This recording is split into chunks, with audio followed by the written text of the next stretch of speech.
સેન્સેક્સની સાપ્તાહિક એક્સપાયરીના દિવસે બજાર માટે નબળા સંકેતો. એફઆઈએસની કેશ અને વાયદા બંનેમાં મળીને 11,000 કરોડથી વધુની વેચવાલી. ગિફ્ટ નિફ્ટી આશરે 100 પોઈન્ટ્સથી વધુ નીચે, તો એશિયામાં પણ દબાણ. ડાઉ ફ્યુચર્સ પણ 400 પોઈન્ટ્સથી વધુ તૂટ્યો. ત્યાંથી ગઈકાલે મિશ્રિત રહ્યા યુએસના માર્કેટ્સ.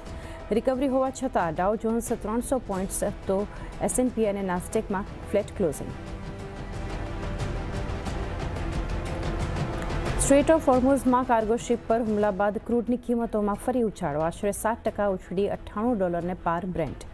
આઈએના ઇમરજન્સી રિઝર્વથી record 40 crore barrel oil release કરવાના નિર્ણયથી પણ નહીં મળી રાહત.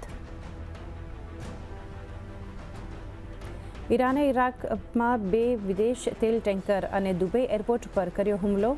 કહ્યું યુદ્ધ ચાલશે લાંબુ, એનર્જી સપ્લાય પર થશે ખરાબ અસર. તો ટ્રમ્પ બોલ્યા લડાઈમાં અમેરિકા ઘણી સારી સ્થિતિમાં, સંપૂર્ણ ફોકસ સ્ટ્રેટ ઓફ હોર્મુઝ પર.